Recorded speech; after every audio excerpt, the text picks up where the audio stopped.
What's up, guys? Jason Lohr here with Jason Lohr Photography and Film. So today on this food vlog, I'm actually making a very old traditional or classic dish by Hmong people.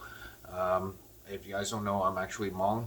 I do enjoy this dish ever since my mom made it to me and my siblings when we were kids. So this is a dish called chua gai. Chua means medicine and gai means chicken. So basically it's chicken medicine. I mean, you don't have to eat this as a medicine. You can actually eat this on a daily basis with the right ingredients prepared for it. So this dish is usually what my mom and dad makes us when we're sick, or this is actually a dish that a lot of Hmong women eat when they give birth. Probably for almost about 30 days. So for all you Hmong ladies out there who have given birth, it's like you guys are quite familiar with this dish, I presume. So anyways, so this dish has two herbs that I'm using right now. There's actually more herbs to this dish, which you can find online, but the two that I'm using right now is the lemongrass, and this one's, let me see if I get this right, Artemisia lactiflora.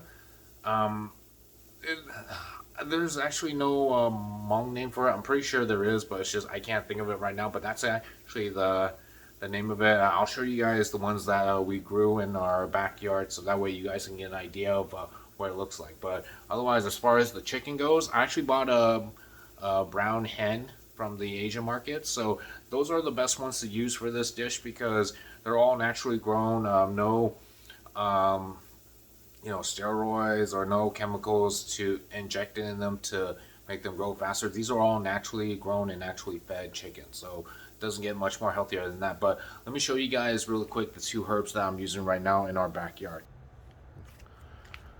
Alright, so as you can see, it's kind of a cloudy and cold day, so this is definitely the dish that we want to use or want to have today in this type of weather. So okay, so right over here is the Artemisia lactiflora. So these are herbs that usually come around during the summertime.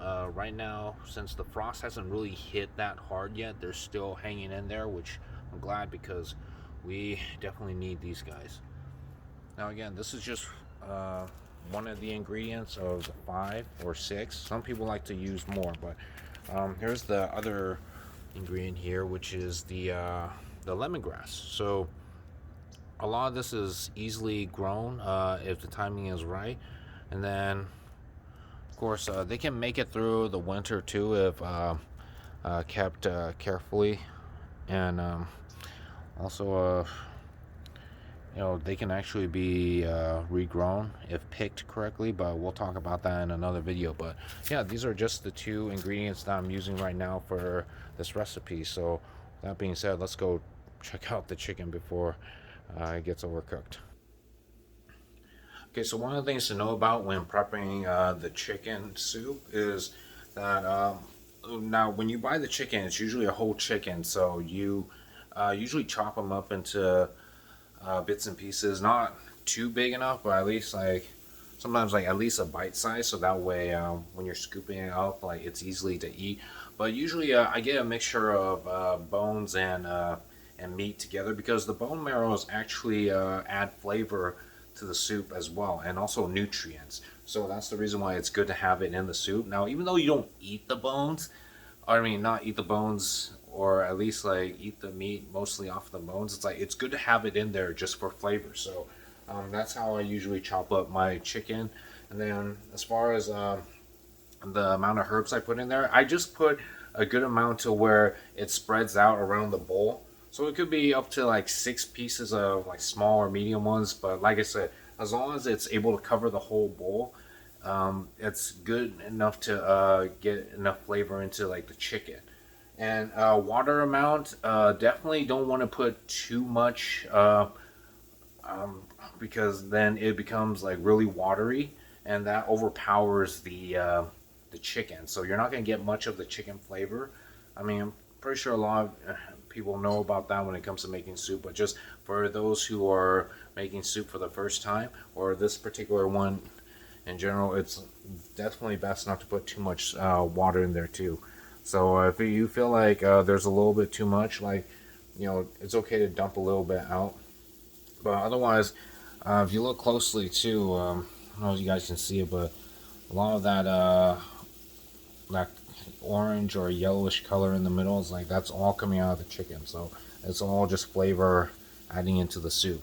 So otherwise, those are just the three ingredients that you need for this broth. Actually, I take back a fourth, which is salt.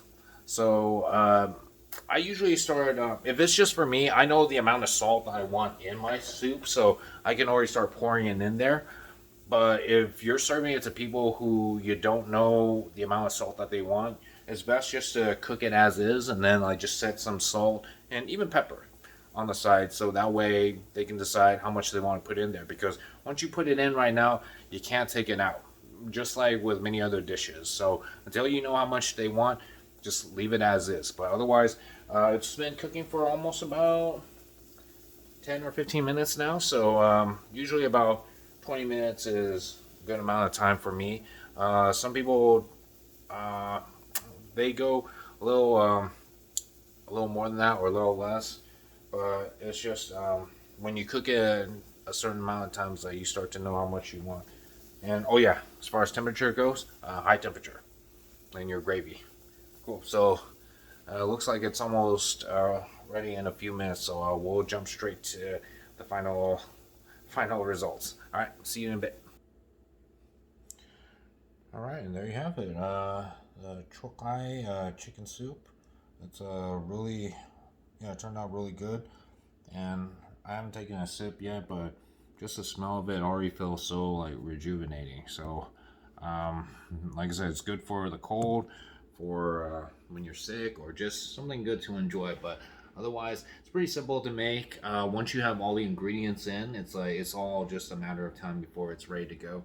So, yeah, like I said, I'm looking forward to just going and chowing down on this. In fact, let's take a quick taste without burning myself.